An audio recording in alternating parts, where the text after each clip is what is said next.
WKBN is your local election headquarters, and we're committed to bringing you the most complete coverage.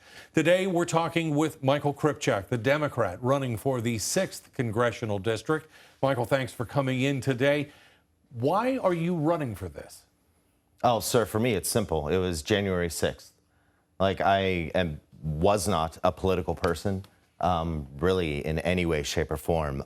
But January 6th, no matter where any of us sit on that, I think we can all agree it was a gross situation and we need to do everything we can to avoid it. And so for me, it's become my primary mission to restore the American dream. Because I would argue that's the main reason that people are hopeless, why we have so much violence on the streets, why we have so many drug issues in our country, and so many people are angry at each other because the American dream feels out of reach to them. Now, what do you bring to this race in terms of your background and your experience? Yes, sir. As a former Air Force officer and distinguished graduate from the Air Force Academy, one of the things that they teach us is to put service before self, excellence in all we do, right? That's the Air Force mantra. And they also teach us servant leadership.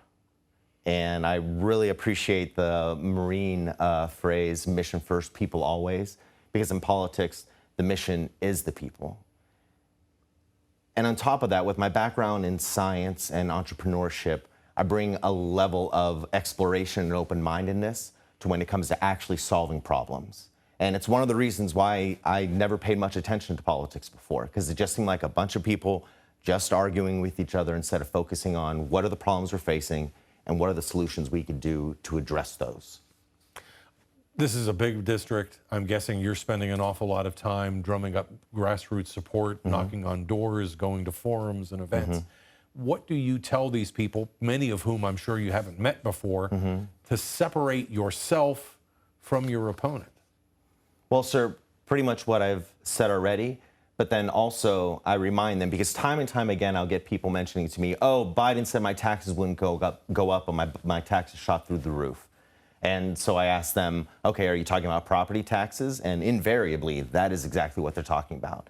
And I remind them that that was at the state level.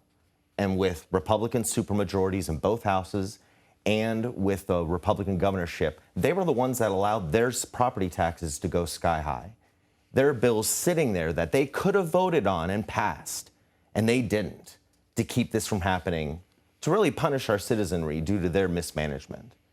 And these are solutions that have been implemented by other states, and there's no impassioned speeches from my opponent about this. And I've also never shot at teenagers that were allegedly on my property, but according to the teenagers, they were 100 yards away. They were hunting at 5 in the morning. I've never done that. And you know what? I can't really differentiate my farming policy from my opponent because he's decided to take several aspects of it. And also, during the special election, in one of the interviews he gave, he said that someone said, are you going to be able to bring funds back to our district? And he said, no, actually, because we're going to have to, cut down on funding from the federal government level. It doesn't seem like he understands how fiat currencies work, and he doesn't seem to understand that that money is getting spent elsewhere.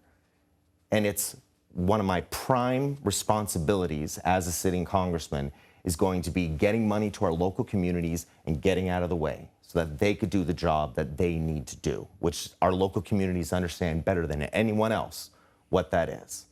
Going forward, what do you see, if you're able to win this, your biggest challenges? Look, it's going to be cutting through the division that's in our politics, and I think everyone can agree on that. I call it the sportsification of American politics, where you just want the calls to go against the other side, and you only like the ones that are going that are good on your side, and you don't pay attention to what's actually going on. That's why my main focus was going to be to help with farmers passing down their farms to their next of kin, because I figure if there's anything that we can agree upon, it's going to be helping the farmers. And there used to be a gentleman's agreement that you don't mess with the Farm Bill, and the Farm Bill has just been, the can has been kicked down the road for years now. So that's why my first focus is going to be getting our farmers the ability, which we're calling the farmstead exemption on their taxes, to be able to pass their farm down to their next of kin. And that's actually the policy that Michael really approves of, because he's now talking about that as well. Very good. Michael Kripchak, thank you so much for coming in. Good luck on the campaign. I'm sure we'll talk again between now and November 5th. Thank you.